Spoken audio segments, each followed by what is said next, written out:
Assalamualaikum. Salam sejahtera, salam kuasa ketiga. So, macam biasalah, jika audio jelas boleh tolong maklumkan ya di ruang komen. Share ramai-ramai jika audio jelas. Share ramai-ramai ya. Dia shadow ban ni yang berterusan ni, tak terhingga ni. So, bila anda share ia membantu. Dan juga sertai Telegram saya. Pergi ke Telegram dan type Regi Jesse Ritaudin dan share link Telegram bersama rakan anda. Saya layanlah hari ini media Malaysia kini dan beberapa media lain di mana Perdana Menteri telah membuat kenyataan ya, berhubung dengan apa yang dia akan pastikan bahawa negara ini untuk berbilang bangsa, dan kemudian berkenaan dengan langkah-langkah yang dia akan dia tak sebut langkah, tapi apa yang dia akan buat untuk ekonomi memandangkan ya krisis di Timur Tengah dan bla bla bla. Okay. Now, kita dah hampir setahun setengah di bawah pentadbiran ni, tapi yang saya dengar banyak adalah bercakap, kemudian bercakap lagi, bercakap sana, bercakap sini, janji sana, janji sini. Ya. Janji pilihan raya pun belum ditunaikan. Macam-macam alasan diberi. Terkini alasannya ialah kita terpaksa dengar UMNO, kita terpaksa dengar sebab kita bukannya duduk dalam kerajaan sebagai majoriti, tapi kita dapat majoriti dengan ehsan GPS, GRS dan sebagainya. Secara tidak langsung anda mencadangkan bahawa GPS, GRS, UMNO inilah sebabnya banyak reformasi tidak dapat dijalankan. So tak masuk akal. Lagi tak masuk akal ialah Pakatan Harapan membuat banyak janji sebelum pilihan raya, sedangkan memang dah jelas siapa-siapa tahu Pakatan dengan sendirinya memang tak boleh menang dan dia perlu bergantung kepada parti lain untuk bentuk kerajaan. So bila dia berjanji, secara tidak langsung janji itu adalah janji tidak kira PH duduk seorang dalam kerajaan atau bersama kumpulan lain. So alasan saya dengar, cakap, janji, terus berjanji, tetapi hasil tidak ada.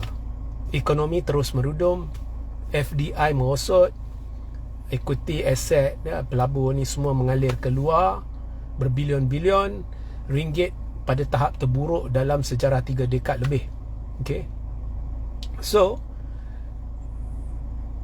sudah saya dan bercakap sebelum PRN 9 negeri pun tidak membantu, malah memburukkan lagi keadaan. So saya agak, kerajaan sudah sedar benda ni. Saya rasa tak perlu bercakap, saya rasa perlu tunjukkan hasil. Saya beri contoh. Okey, Perdana Menteri umumkan bahawa sekarang satu jawatan kuasa telah ditubuhkan untuk mengkaji ya, tak mana perginya beras tempatan. Mengapa berlaku krisis beras tempatan? Apakah perkara-perkara yang akan disiasat ke arah mendapat satu penjelasan? Adakah satu audit, Perdana Menteri suka sebut forensic audit, adakah forensic audit akan dilakukan terhadap semua pengeluar beras tempatan untuk menilai dan mengenal pasti di mana perginya beras tempatan hampir 70% itu? Mengapa berlaku kekurangan? Ya, itu satu contoh. Jadi keputusannya akan dikeluarkan 2-3 bulan dari sekarang. Kita akan dapat tahu. Satu jawatan kuasa akan ditubuhkan untuk menangani isu ekonomi jangka pendek, sederhana, panjang, supaya dapat keluar satu kerangka kerja pemulihan yang kemudian akan menjurus kepada satu dasar.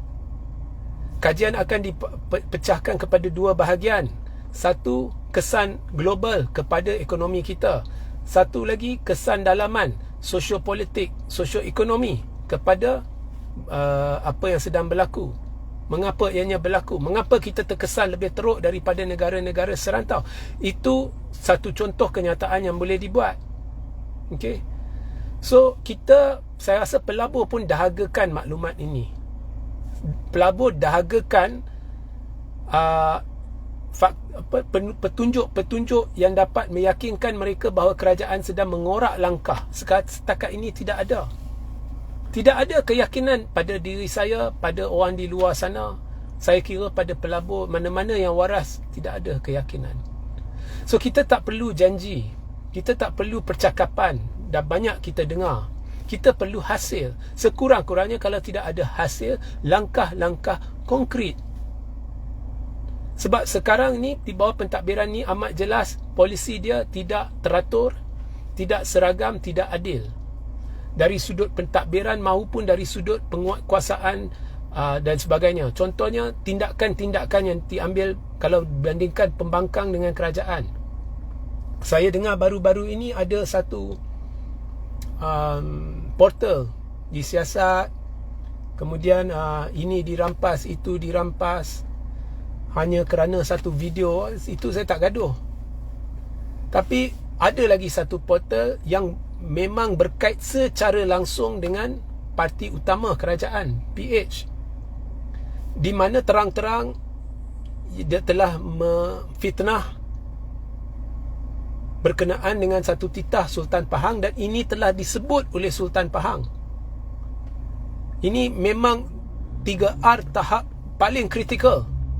Tapi saya tak dengar tindakan seakan sama atau lebih tegas terhadap portal tersebut. So macam itulah. Okay, there is no consistency. Semuanya berterabur. So kita perlu petunjuk, petanda, indikator sesuatu sedang dilakukan, bukannya bercakap lagi. So itu nasihat saya lah. Okay, kalau PM dia pergi ke Germany, memang very very good the ucapan yang dia beri.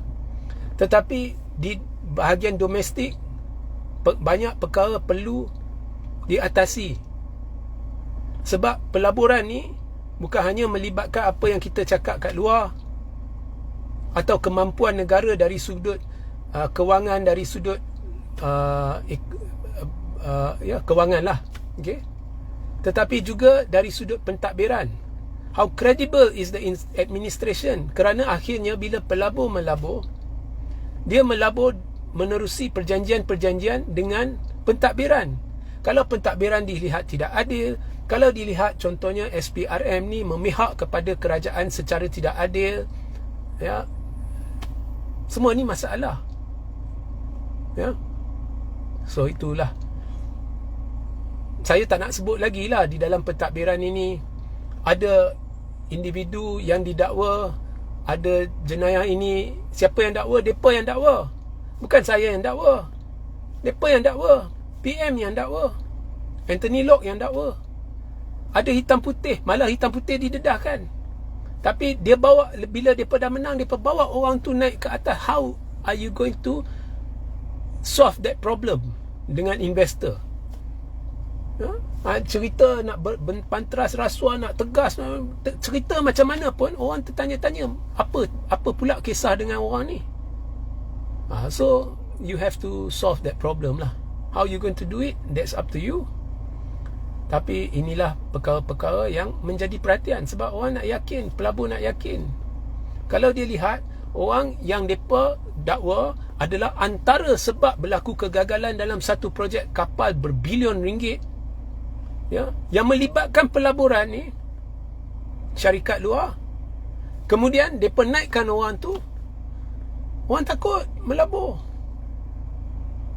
So how you going to solve that problem? Fikir-fikirkanlah. Tak payah nak bercakap lagi. So itu sahajalah, ya. Sehingga kita berjumpa di lain masa. Assalamualaikum, salam sejahtera, salam kuasa ketiga.